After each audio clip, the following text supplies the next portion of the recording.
for joining me. Thanks for having me, Nate. It is Earth Day and we have a green MP on the podcast. That seems right. Well done to you and your team. Okay, so speaking of which, though, there are lots of things that I want to get to, including this budget and the disability benefit, including some of the politics in the Green Party. But first, for those who don't know you, you're elected for the first time in 2021. You fought an election in 2019. You had a cancer diagnosis along the way, and you've been long active in environmental politics or environmental activism, maybe in the Waterloo region. Walk us through what brought you to politics. Well, I never expected to run, first of all. I got, after university, started a nonprofit looking to get businesses to do more on the climate crisis, spent 10 years of doing that. And I think the best analogy I've got now would be, I felt like we were shoveling snow and making a little progress. And then the snowplow came by and undid the work we were doing. And that was buying the TMX pipeline in 2018. It was a few days after that Parliament had affirmed we were in fact in a climate emergency, and that hit me hard, along with other big challenges that we're facing, housing and poverty among them. That it just felt pretty existential, which I think was important for me because, as you mentioned, things did get hard. The cancer diagnosis was in 2019. It was in the midst of that campaign in August of that year.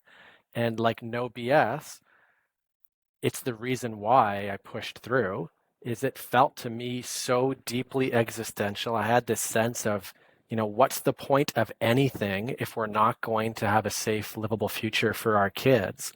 And so whether it was, 5 doors in a row in the pouring rain, no one's home, I can't even write not home on my sheet, or it's the diagnosis, there wasn't even a question of like, would I pause the campaign? It was so obvious that we would push through it, and I'm of course so fortunate. It was stage one.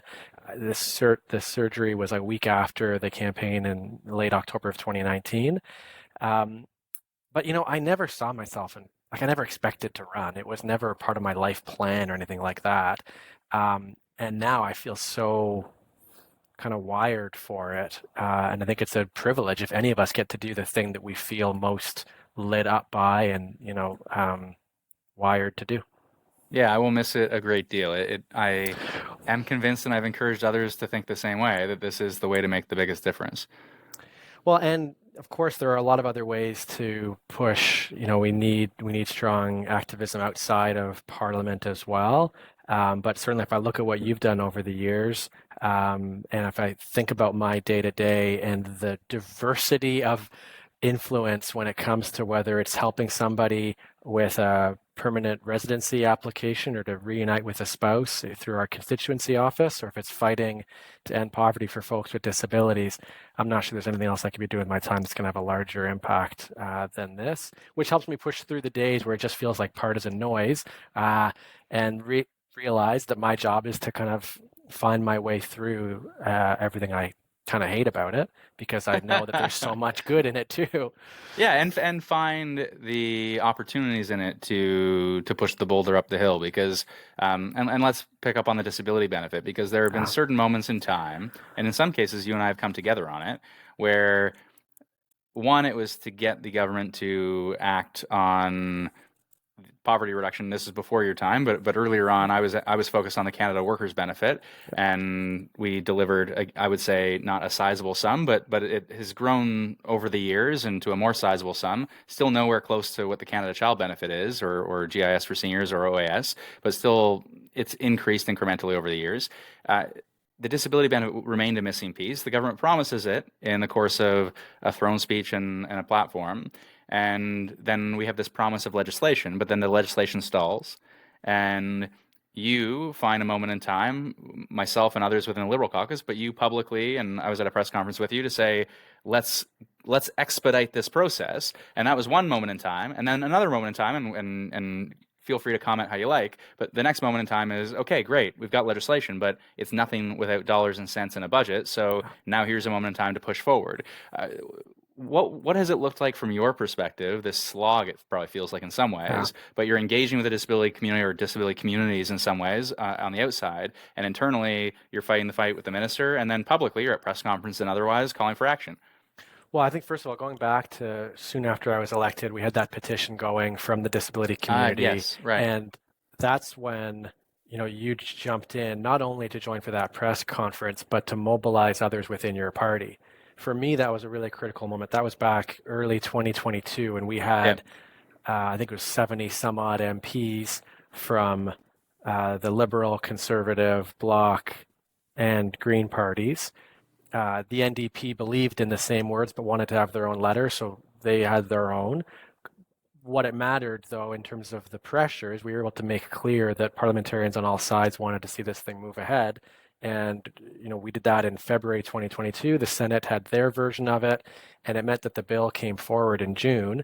And for me, that was a moment of seeing, okay, this is how we can, in fact, work Yeah, how you together. mobilize. Yeah. Yeah, but folks like yourself went inside of their own parties to then build that support and bring people together. So I think it helped move the legislation along. Of course, I'm deeply disappointed, as I think you know already. Yeah, Um, we had brief words when we were well, when we were passing. I was on my way out. You were on your way into Parliament. pretty sure this Um, is your first episode, though, post-budget, and we're talking yes, about the disability benefit yes. as that first episode. So I think that's fantastic. Um, it is not what was promised in the throne speech or in the 2021 election Yeah, so let's be campaign. clear. So walk us through, walk the listeners who have not followed Yeah. the minutia of the disability benefit advocacy, as so many people have who are going to be affected by it. But for those who haven't focused on this in quite the same way, what was the promise and what have we come to? Well, and the big picture starts with the fact that 40% of folks living in poverty across the country are folks with disabilities. So if you're a person who cares about reducing poverty, you should be someone who's looking at improving the quality of life and ending legislated poverty for folks with disabilities. It's 1.5 million Canadians with disabilities who are living in poverty. As a result of the advocacy from the disability community, the first commitment was in the 2020 throne speech. It was then reiterated in the 2021 election. There was a bill just beforehand that had put the Yep. kind of broad contours of it. In that platform commitment, it was talking about using or implementing a Canada Disability Benefit to reduce poverty, similar to had been done with the Guaranteed Income Supplement and the Canada Child Benefit. And that benefit, of course, now is meant to be a supplement. So we have provincial programs and territorial programs in place across the country. For us in Ontario, that's the Ontario Disability Support Program. It's recently been increased by 6.5% and still is a measly $1,308. The shelter allowance, I think, is $556. You can't find an apartment in Kitchener for that amount of money. I doubt it's the case in Beaches East York either. Certainly not. Yeah. And so the idea was meant to be to provide a benefit that would stack on top of those existing provincial and territorial supports to lift a person above the poverty line. In terms of what was committed and what we've seen come through, I think that's where there's obviously more work to be done, to put more pressure to say this is not where we need to be. And as I said to you, so I would share your disappointment insofar as I think when you look at the social safety net architecture of this country, and as someone who believes in a basic income and a social safety net that leaves Right. nobody behind, I mean, I take the point of the BC basic income panel that says no to a basic income, but really they argue for a different kind of basic income support, which is one for low-income working Canadians and another for people with disabilities. And there you do start to have the makings of a more comprehensive social safety net. So it's all about, I think, having the benefit in place really does matter. The design of it obviously matters too, but the quantum is one thing that I think will increase over time. Now, Disability Without Poverty rightly says too little for too few. I think that's a fair criticism. I did say to you on the way into the House, though, uh, Yes. I said this to Pam DeMoff because she was leading the charge in the lead up to this budget on the Liberal side, really calling for us to fund it in a serious way. When Daily Bread Food Bank was calling for like a 10 billion to 20 billion or 10 to 12 billion dollar spend, annually. I thought there's no way that's going to happen. Where's the money going to come from? When we see 6.1 billion over 6 years and then 1.4 annually, that is the single largest line item. Now, budget, defense is larger when you aggregate all the defense items together by $2 or so billion, but it's still a significant spend. So I guess the question I have, I mean, how if we're going to do a $10 billion annual benefit, let's say that's what our goal is, where are we, how are we going to pay for it, and where should we direct our, my energies and your energies? I think part of the advocacy has to be we want it fully funded, and this is the way forward. Yep. Well, it's the right question to be asking. Budgets are about priorities, and we need to show that there is revenue to pay for it. One of the examples I've been putting forward in recent days is the windfall profit tax on the excess profits of the oil and gas industry. If we were to move forward with even a 15% tax on profits over $1 billion, which is exactly what happened with banks and life insurance companies in the pandemic, that would generate $4.2 billion a year. If you think it takes $1.1 billion, as you just shared earlier, to lift 600,000 people with an extra $200, $4.2 billion would support that same number of people with another 800. So now you're talking about an extra 1,000 a month. In Ontario, that would take the 1,300, move it to 2,300. Now you're above the poverty line. The other issue, of course, is that what's being proposed is being proposed to deliver the disability benefit through the disability tax credit, which we can talk about separately, but that's why that number is smaller. We actually need it delivered to more people. So to be fulsome in answering your question, we're going to need more than that. The other place I would point to is the subsidies to carbon capture. There's 5.7 billion more in new subsidies to a completely unproven technology. If you take that same 5.7 billion, well, now that actually allows us to move us to double the number of people eligible. So now you're 1.2 million people at 1,000 each, and that's money we're giving an industry that made 38 billion on their own after share repurchases and dividends and everything else. That's separate from the 18 billion in subsidies to oil and gas. And so if you're going to have a serious conversation about where money needs to come from, we need to be talking about the money we're throwing at the oil and gas industry in the midst of a climate crisis. And I think if you look at the words, to me, it's about expectations. The expectations that were set, generational benefit, former Minister Carla Qualtrough. On this podcast, what was the words that Minister Qualtrough had shared? Let me pull it up. Someone's listening to the podcast. We have at least one listener. You got to only to do your homework, though. Of course.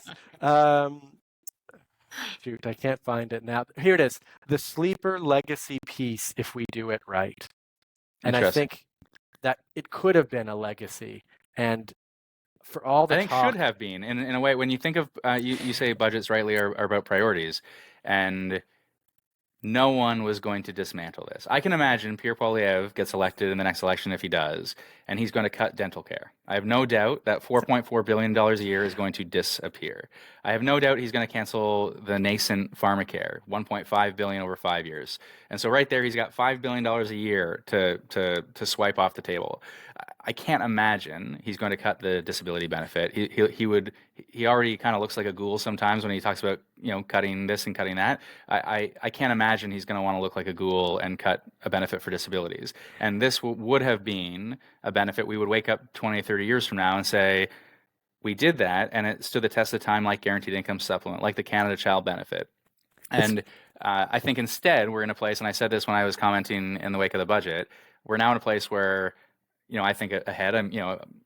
Fair to have a conversation where we're critical of a decision, but I think when I think of my own advocacy, what's next? Well, now I need to redouble my efforts and alongside colleagues to ensure that funding improves in keeping with our economic situation. I can understand why they weren't able to break the bank and fund it to such a degree given the difficult economic circumstances and the Bank of Canada breathing down their neck, but we now have to redouble our efforts to make sure that this is a priority in future budgets. Well, it's an important point, Nate, right? For those of us who believe in a guaranteed income, and I'm with you in that, to everything I think you've done in your time as an MP, when it's focused on actually being constructive to get something that can get cross-party support. Folks might be surprised to know that all parties supported moving the legislation, the underpinning framework legislation for the benefit. That had unanimous consent to move ahead with. And we even had some Conservative MPs, as I mentioned earlier. Marilyn Glad, who's been on your show before, she was one of the folks that signed on. Scott Aitchison as another. And so I think you're right. It's an example of something that once it's in place, far more difficult to take it back. And maybe that makes it just that much more important for us to collectively, we've got probably another year and a half before the next election. When I talk to NDP colleagues, I think, okay, what can you push for in exchange for your support in this budget? I've been putting forward to them on the floor of the House and in private conversations that this could be something that they push for in exchange for their support. And there's a full economic statement. There's another budget to follow. Yeah. There's more work we need to continue to do. We can't say that this is it. I've heard the talking point about it being the largest. Let's be clear, though. It's the largest new investment. It's not the largest That's right. single Yeah, that's right. It's the investment. largest. It's the largest line item of new investment in this budget as far as it goes. But in fairness, defense comes in at $8 billion over 5. Yeah. If you aggregate everything together Per year. Yeah. And when we compare it against, again, I think for the disability community, that throne speech said like GIS, like Canada Child Benefit. Well, GIS is $15 billion a year. The Canada Child Benefit is $24 billion. So there was an expectation set that we were speaking in that generational type of investment. And so I think that creates the space for you and I and others from all parties who believe in a benefit that would end poverty for folks with disabilities to constructively work towards getting it higher, if only for also in keeping trust in government. Yeah. Like these are the kinds of things where people say, well, what's the point of that promise at all? Whereas, it's an interesting thing. It was such a fight to get it to where it's been, or where it is now, I should say. But that isn't to say the fight's over. I do think, thinking back to the Canada Child Benefit, it's interesting. Sherry Torgman and Ken Battle, they're social policy researchers. I know Sherry a bit better. She's joined me locally for an event. And when they designed the Canada Child Benefit for the Caledon Institute before it was called the Canada Child Benefit. Right. And then the Liberal Party came along and they plucked it out from the Caledon Institute and made it a central part of the 2015 tax fairness platform, and away we go, or fairness platform, I should say, and away we go. It was largely designed in a way. I mean, there was a top up, right? So there was a $4 billion top up, $2 billion of which came from canceling income splitting, and $2 billion was new, and then the rest of it was consolidating a series of benefits, including benefits that were poorly targeted.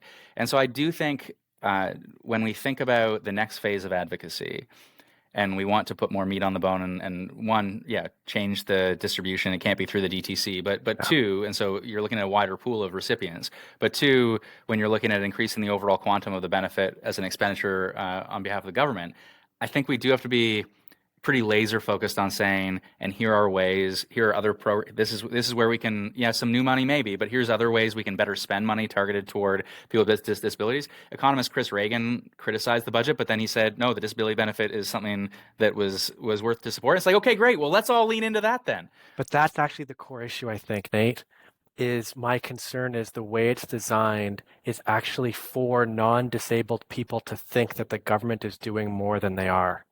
Because I haven't heard a single person with a disability or organization that serves folks with disabilities who've said that this is what they were looking for.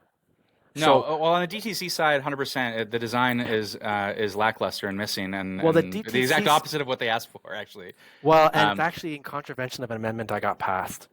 Interesting. One of the amendments we got through required the benefit to be barrier-free. So as you know, like the bill is framework. Section 11 leaves almost everything to regulations. So we tried to get amendments passed that said when you do the regulations, it must be such and such. It must be indexed to inflation, for example. But one of them we got passed said that the benefit must be delivered barrier-free. And so when I first started to hear the rumors of the DTC being used back in December, I got up in QP to ask about it, followed up in February. I don't think anyone can make an argument that the DTC is barrier free. I do appreciate, I'll give credit, there is money set aside to help pay for the doctors Yeah. who are going to have to be filling out all these forms.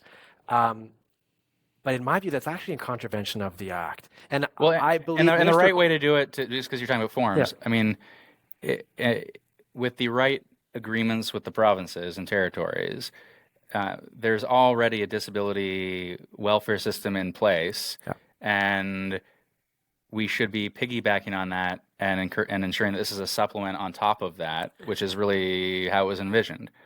Well, and I think to your points, Nate, I've heard you make on this podcast so many times before, is you've advocated for serious legislation.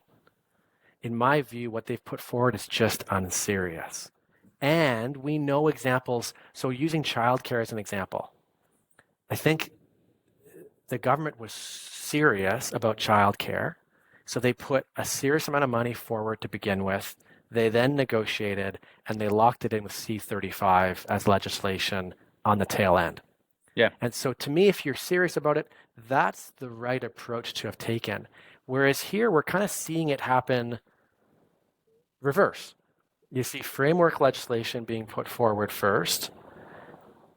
Then we hear talk of consultation with provinces and with the disability community, but then the budgeted amount is nowhere near what folks had been actually calling for. So for all the talk, we've been hearing for 3 years now about, Yeah.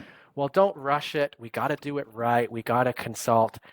I just don't see how from that consultation, there's no agreements in place yet. I haven't seen any at least, and one of the amendments actually required that those agreements be shared when they are in place. So for 3 years, you didn't get agreements with provinces and territories. You didn't put forward something that is what the disability community called for. And so I'm looking at folks like yourself and Pam and others, because I know that you're one of the folks in the governing party that is pushing for more. So to me, it's about how do we now push for something that is more serious. Yeah, and I think the two areas, I mean, the delivery through DTC is one area that is I think a real conversation can still be had. I Yeah. think the larger item, which is to get back to dollars and cents. I mean, why is this less than what the disability community wanted? It's because of the financial headwinds, the economic headwinds, and already in this budget as it is, despite a new tax to pay for new spending. People are calling for defense spending. Okay, there's defense spending. People are calling for this disability benefit to be realized. It's realized in a smaller measure than people wanted. But when you look at all these new priorities that are put on the table with new spending, it's paid for in part by this new capital gains tax, but partly through some modest deficit financing. And there's not a lot of fiscal room beyond beyond that. And so it's why I would return to. And I think.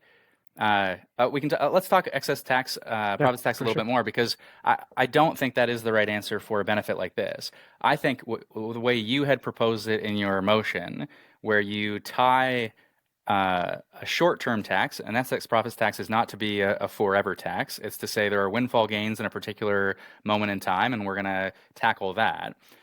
Well, yeah, use those windfall gains which are one-time or short-term gains, temporary gains, use those to fund programs that are one-time investments, like the Greener Homes Grant. I don't think you can seriously bank on that for an ongoing forever benefit. But I did like your motion, which tied the windfall tax on oil and gas to greener homes, for example. It was, tax gains for oil and gas companies in a time where we need them to do more. And if they're not going to do more, we're going to put those proceeds into homeowners' hands or property owners' hands to retrofit and improve the efficiency of their homes. It seems like a good idea. Yeah. Yeah. I hear you on that. I guess where I would push back is the expectation was actually set in the throne speech and in the election platform. And so I don't think it's totally fair to say it's not what the disability community wanted. It's actually not even what the party that got Yeah, elected fair point. said they That's were a fair going to do. point. So then, but then the converse is, you're right, where can the money come from? Nobody asked that when we bought the TMX pipeline. And we found 35 billion somehow for that. We're finding new money for these tax credits for oil and gas still. And so I think but not forever expenditures, right? Like, look, I'm not going to Yeah, that's defend fair. TMX. TMX is a disaster, and it's some money will come back, but they're never going to recoup the investment, if you want to call it an investment. Yeah. But you're never going to recoup that. The tax credits, I think, we can debate the merits of carbon capture and whether it should be part of the picture. It's obviously not the predominant part of any climate plan, or shouldn't be. But even if you were to axe that, you're not looking at funding a $10 billion annual benefit. So I do think we have to look at, I think the capital gains taxation is a really interesting way to proceed. There are other ways to go after wealth taxes. I think you could have looked at a capital gains tax plus inheritance taxation on ultra wealthy estates, and you said any money we're going to get from this is going to go directly into the disability benefit, and it would have been a pretty saleable pitch at that point. We're going to help the people in the greatest need by asking those who are wealthiest and best off to pay a little bit more. Instead, it's a bit disparate, right? It's like we are asking those who are well off to pay a little bit more, but for what? And it's a series of different priorities, not just one major priority for those in need. Yeah, I think it's a great point because if you can make that direct connection, it's going to make it more difficult for those who inevitably wealthiest folks have the largest platform. We're seeing this week some of the pushback that begins to emerge. If you talk about an inheritance tax, for example, if you talk about capital gains, which again is well below what the U.S. is already at as it is. There is more that could be done when it comes to wealth taxation. I take your point. We need to ensure that it's revenues on an ongoing basis. And if you were to tie it directly to a benefit like this, that has, it's 89% of Canadians who believe we need to be doing better Yeah, here. exactly. And 22% of the population are folks with disabilities. I think you make it that much stronger of a case as opposed to what was presented last week, which is new revenue without tying specifically to what that does for Canadians. I think you're right. From a communications point of view, it would be stronger if we were directly connecting those revenues to the programs that can be funded as a result, and then go to Canadians and say, is this the kind of country you want to live in? And in my view, we're a country that is wealthy enough that we shouldn't have folks with disabilities living in poverty, and we should find the funds to pay for it. Similarly, we should be a country that's able to meet our obligations on the climate front. I Yeah. I want to. We agree. So disability benefit, I think there's a lot of agreement. I think you will be using your efforts over the coming years to make sure that's realized in an even more fulsome way, and I appreciate that. Greener homes, I think we're on the same page roughly. It was good to see at least that reprioritized in the budget. We'll see what devil's in the details. We'll see what the details are on low and middle income homeowners and how it's going to help renters. The excess profits tax, I think we're on the same page. I have a we probably share a lot of our politics is shared. I would say when I look at your advocacy, I'm appreciative of it. You found your way to the Green Party. I found my way to the Liberal Party. Janet Gatwin found her way to the Green Party and then to the Liberal Party. What do you see as the role of the Green Party today? You're one of two people in Parliament representing the Green Party. Your politics are not so different from some of us Liberals, not so different from some NDP members. I don't know what you make of, Elizabeth May's obviously back as the leader, and there's a possible co-leadership role sometime down the road. How do you see, before you get to your role, but how do you see the role that the Green Party plays? Is there still a role? Is there a point? Well, I would say yes. It's the party I chose when I ran, and I didn't do it because it would be the easiest path towards getting elected. Um, I think answering the question is tied to my own choice, which was trying to center my integrity and trying to think about how do I do this in a way where I don't become everything I hate about it. And Yeah, yeah. I'd engaged with elected folks in my time in civil society and leading nonprofits, and I wanted to make sure that I could be fully honest, that I would always be putting, and of course, Greens have six values, but for me, it was okay. These are my values. Things like ecological wisdom, social justice, respect for diversity, participatory democracy. And within those values, I get to be thinking about my community first and foremost, as opposed to thinking about where's the win for my political party. And I think our democracy is better for that. I think I can, you know, advocate for my community with a higher fidelity, I guess. And that was, to me, the most important factor to center when I decided to run, even if I knew, in a lot of ways, I say to folks, it was harder to get elected as a Green, but I feel like my job is easier as a Green. Like I don't have to rationalize to you, here's why I voted on such and such. It's part of what I respect about you, Nate, is I know that you've taken strong positions that have been different from the party. So I think the biggest difference in you and I isn't in the policies, it's how we've chosen to engage in our parliament to advocate for the things that I think if you went through the list, we'd agree on most of it. Yeah, I agree on Um, most of it. Yeah, I think but that's probably right. and so then to get your original question of like, what's the point of the Green Party? Um, I guess there's something to be said for putting democracy ahead of the politics. That that the interests of one's community should be front and center. And I know that that would be true. A lot of our colleagues would say that that's their aspiration. I believe I'm with a party that really has put that in the kind of core Yeah, ethos yeah. of It's how interesting we that operate. you. Yeah, yeah. I like that. Well, it's interesting that you come back to sort of the uh, how the party operates in terms of enabling that freedom to be an advocate for your community. It is one of the things that drew me actually to the Liberal Party under Trudeau. He was obviously calling for Right. generational renewal, and that mattered a lot to me as a I think 29, 30-year-old in the nomination. But it also really mattered to me having been a student of political philosophy and have been a nerd about it. Like the idea of less centralization, the idea of more grassroots politics, the idea of more bottom-up democracy, the idea of free votes in parliament, of open nominations, all of that mattered a great deal and was a central theme to his leadership. So it was, in some ways, speaks to the same, one can, electoral reform, we don't have to go down that rabbit hole necessarily. We would agree there too. But on the democratic reform file, not always a win, but there have been, I think, wins where I feel the freedom to voice concerns. Now, obviously, there are still whipped votes at times, and you're not subject to those in quite the same way. But I think we would probably share that ethos to say we want strong local democracy to thrive. I guess my question for you, Nate, is how do you feel like that's played out? If you think back to your 2014 self, Yeah. if it was 2015 when you made the decision, and what you expected in terms of grassroots, and how do you feel that that's played out for you over your time as an MP?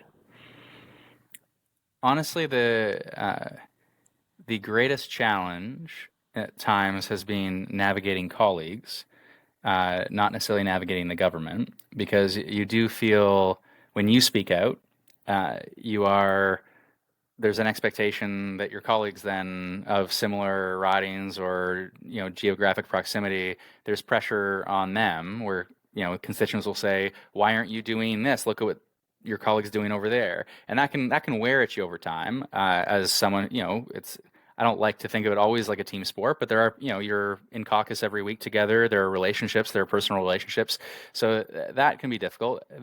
The idea that there's always I guess I never went in thinking I'm going to be a cabinet minister, like I'm planning to become something. I was pretty happy just to represent the community I grew up in. I probably should have had a longer term plan than that. I don't know. But it was a lot easier in some ways to go, okay, so I'm gonna carve out this space for myself, and that's just what I'm gonna do, and this is the role I'm gonna play, and I'm comfortable with that. That's what I want to do. You said you've got to what did you say? I don't want to become the thing that I hated or something. Like I was a big Kurt Vonnegut fan when I was growing up, and there's a line, you know, you are who you pretend to be, so be careful who you pretend to be, Mm. and it's guided my politics.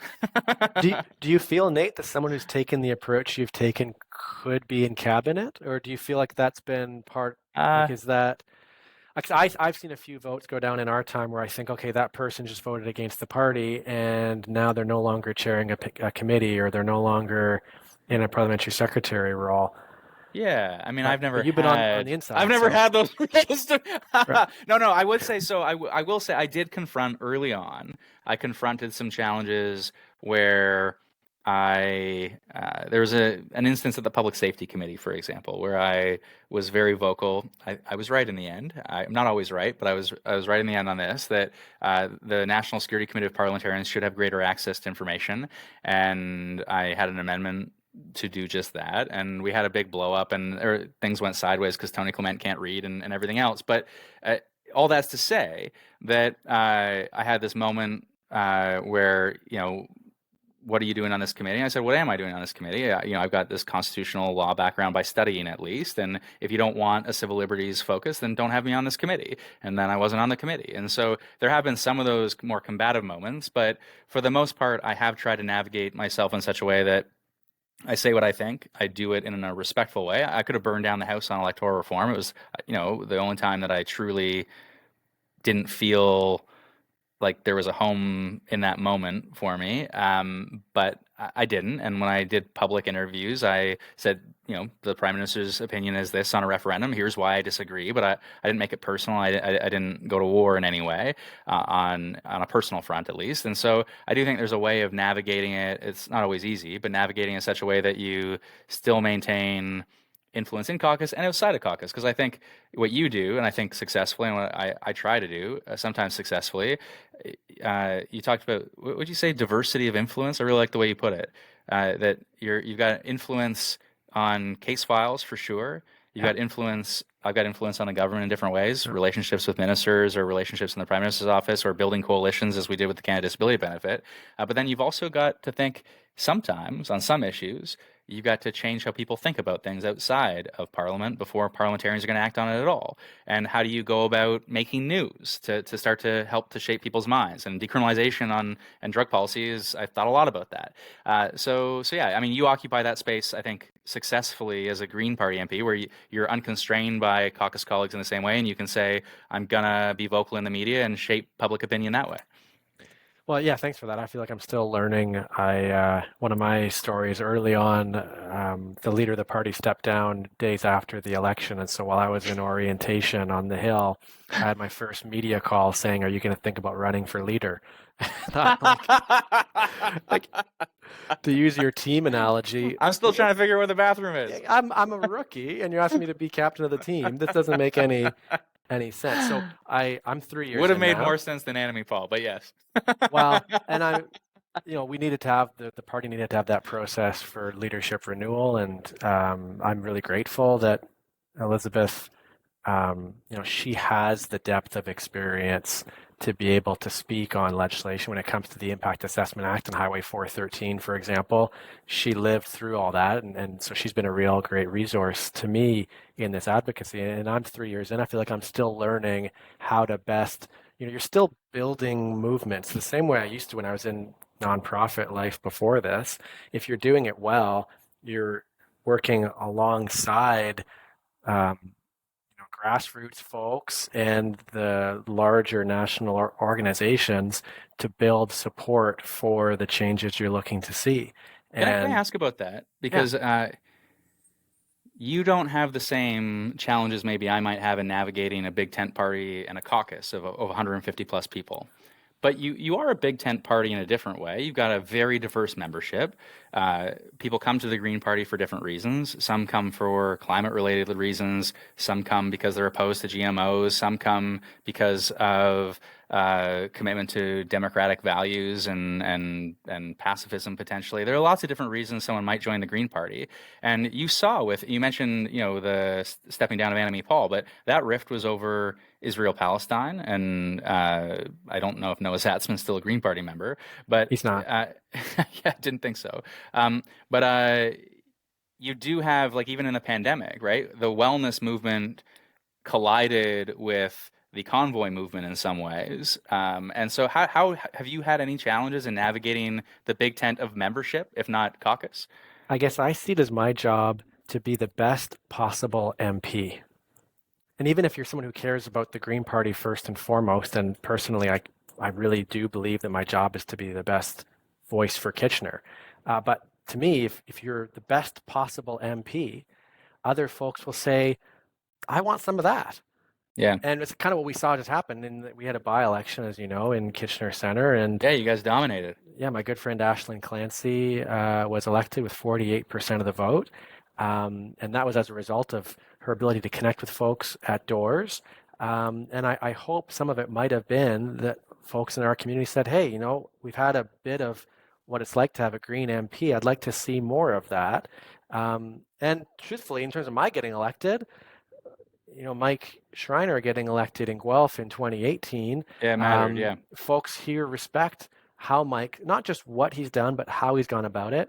I've sought to emulate that. I think it is possible to be um, a strong, assertive voice while still being respectful. I'm trying to continue to navigate that effectively. And so truthfully answering your questions, I don't see myself as kind of responsible for party membership across the country. I see myself as someone who is meant to be in Ottawa, advocating for the interests of my community.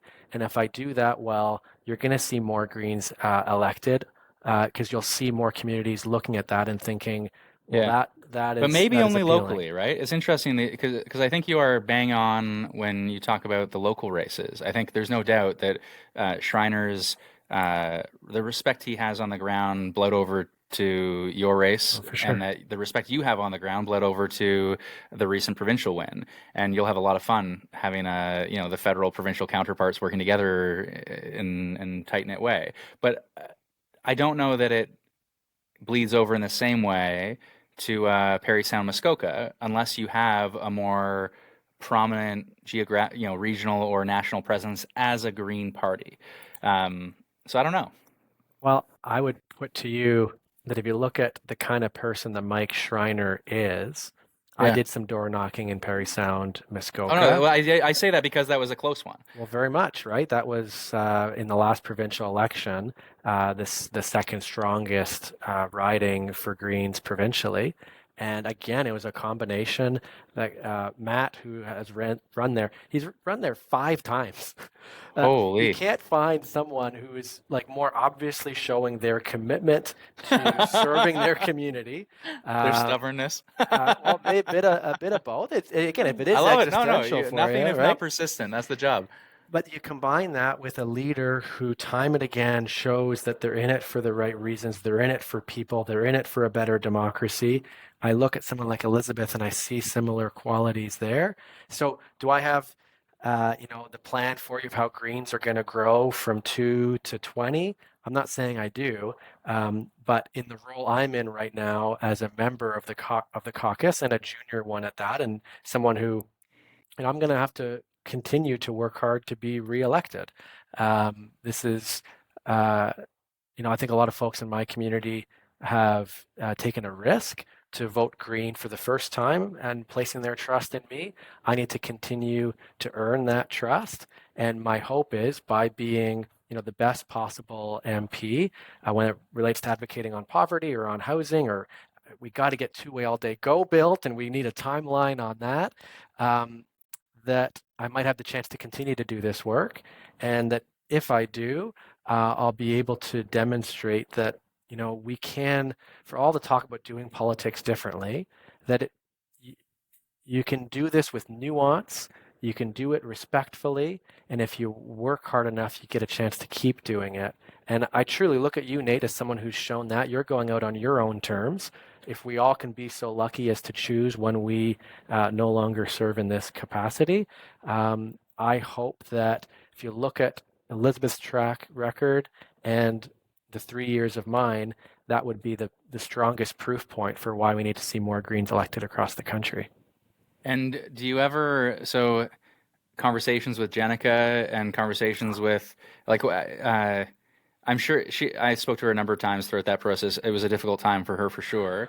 But you talked to her today. She seems quite happy to be able to make an even bigger impact. And if we're all out to make a bigger impact, and obviously there is this delicate balance in politics, you don't want to trade integrity for ostensible impact that may or may not come to fruition. And so I always thought it was a bit of a mugs game to play for cabinet and say things you didn't believe. Like why would you ever want to do that?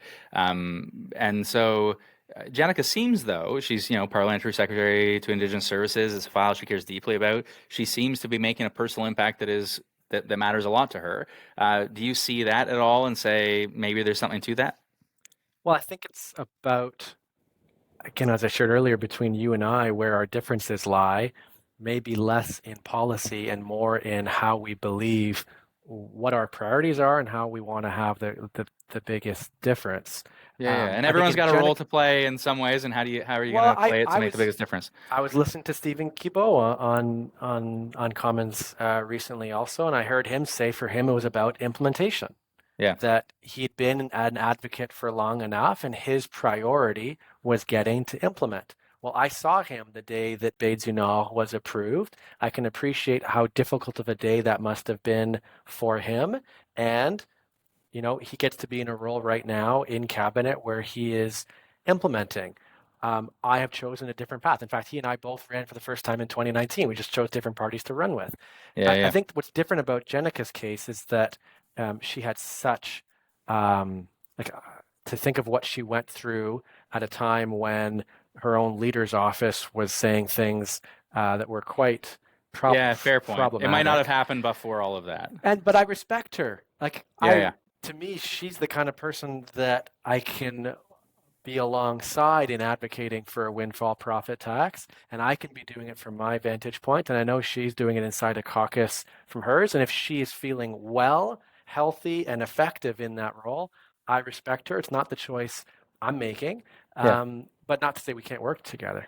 No, and in the end, as someone who is leaving Parliament at the end of this term, I mean, the more Mike Morrice's and more Jenna Gatwins and the more Charlie Angus's and the more, frankly, Scott Acheson's. I mean, there are people, even when I disagree with them, I mean, Scott really shouldn't show up in front of other people's offices to talk about the carbon tax in a silly way, but there are people who, on housing, for example, I would say he's brought to bear some advocacy that I think has been welcome in Canadian politics. But, in the same way, you want hardworking, smart, thoughtful people, even when you disagree with them, and more of them, the better.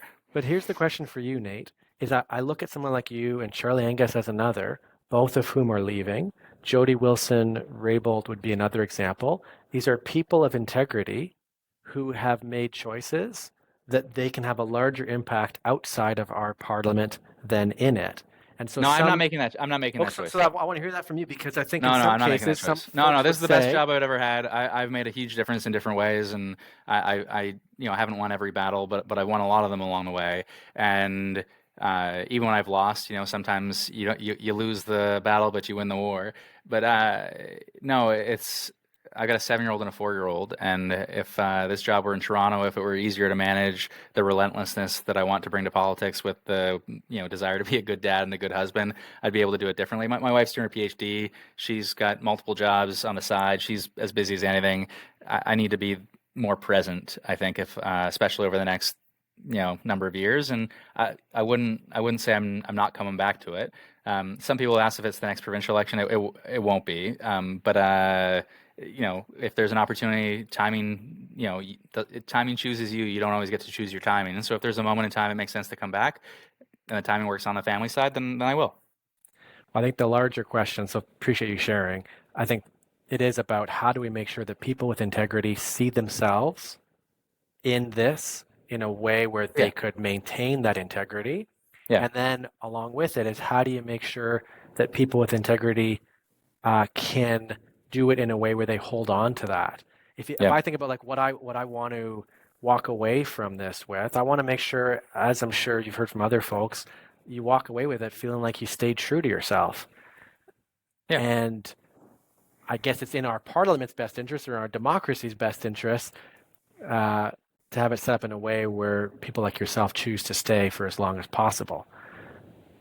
Or as long as they still have the fire to Right. cause trouble. Yeah, Which I agreed. still do. But there are lots of different ways to make a difference, and I wouldn't lie. I will miss it a great deal. It's been, I sometimes, I love it for many different reasons. I just got to ask questions of PHAC officials at the Canada-China Committee, which, I joked with the team no one's really paying attention to. And then, of course, it's covered in a number of national papers. But, you get to ask the people who are responsible for the big decisions of the day tough questions. I mean, that's the job. And yeah, you could easily read the softball questions that get sent as suggestions, and you don't have to. You can ask whatever you like. So yeah, no, it's now you would have a lot of fun being on committees in that way too. Well, one of the things I get to enjoy is because, as you know, Greens aren't formally appointed on any committee. I get to jump between the ones where there is an interest. Hmm. So when the CEO of Metrolinx is showing up at transportation, I Yeah. make sure I'm there that day. And find a friend who's willing to share some time, Yeah, and or put forward amendments, which Greens can do in any committee. But certainly something I've learned a little bit about, which is the ways that larger parties have created various incentives for themselves. Committees are one example, right? yeah, and committees were even. I forget. Someone told me, someone from Hansard had said, things were very different even in the Harper days. Like it was Yeah. so controlled, and there's still control exerted. But I can tell you, I showed nobody the questions I was asking at the Canada-China meeting of PHAC and the Deputy Minister of Health. I asked whatever I wanted. I had 2 rounds. Like, it's not as, again, it's about carving out space, though. You got to carve out space for yourself, and so they know where you're coming from, and you stand your ground. Okay, so last 2 questions. I think I already know the answer to the first one because you had mentioned it was one of the reasons you got into politics, but the single worst decision of the federal Liberal government. I thought this was looking to find common ground. No, for me, Nate, like it would be on electoral reform, and it Okay. wasn't. It's not just for the lack of moving away from first past the post, but it's the extent to which it eroded trust in our democracy, because it was such a signature commitment. The PM promised it 1,800 times. It's Was it not actually only 1,800 it times? was 1,800. Yeah, Holy shit. Fair That's Vote a kept lot. That's a track lot of of it. times. That's a lot of times. It was it the mobilization around that, the way that Lead Now Is there a mobilized clip around on it. YouTube where I can watch every 1,800, like every single? There should. How the NDP hasn't run that ad, I don't know. It's painful. But okay, so I would agree with you. I lived through that. The single best thing that the federal Liberal government's done. This is where we bring it back. Yeah, getting Not all at once. uh, appointing someone. I think what I've seen time and again is the Prime Minister has appointed people to cabinet who have genuine lived experience and passion for that work. My only hesitation and not coming right out with that is that I've been disappointed because some of those people have been shuffled out. And Right. so I wanted to give you a fulsome answer that didn't have an asterisk with it, and I didn't quite Like a get there. true opposition member, it's It's saying honest at something nice, least. it's like a backhanded compliment. Okay, and we've got a year plus left to this parliament.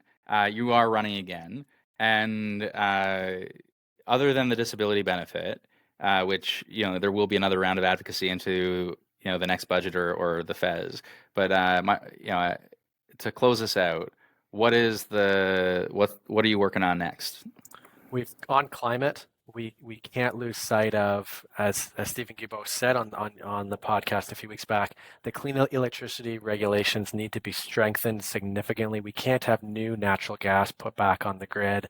The quality of the cap. So the quality of the climate work that's being done and pushing for the stringency, because we know that the oil and gas lobby is doing their thing. So I'm going to continue to push as hard as I can on climate. Subsidies are another example. I'm so tired about this word of effective versus ineffective fossil fuel subsidies. So on climate, and the other we haven't talked about that it's going to be a huge focus for me over the next year and a half is on housing, and particularly on getting dollars flowing to building non-market quality affordable housing. The co-op commitment as one example. We've got to get the federal government back to every year putting that money in place and making it more difficult, should there be another government in the future, to ever step away from building that supply of non-market affordable housing. Well, I appreciate the advocacy. I laughed. I saw people online start to attack the prime minister for going around provinces, and then you go to Pierre Poilievre's is very thin. It's like back of the napkin promises on housing, but one of them is effectively to go around provinces, and it's like the level of pretzel, partisans. I don't know if this happens in the Green Party, but the level of contorting oneself into a pretzel to maintain commitment to the partisan cause is incredible at times. But you don't have that problem. Well, but by design, I would put forward, and I think it's something we I've seen it from you, Nate, and others in the Liberal Party that it doesn't have to be that way. It does That not, we yeah. we have examples of people who have stayed true to themselves and made their way through it in different parties. Speaking for myself, it's something that means a lot to me for how I engage in this, and I think it's important for when we look at what we celebrate about an MP. Are we going to celebrate the fact that everyone voted the same way, or are we going to celebrate the fact that we saw someone stand up for their community and put themselves on the line for that? Um, I hope it's more of the latter. Well, good way to end. Thank you, Mike, for your time, and I look forward to seeing you again next week. Next week, you bet, Nate. All right, take care. Take care.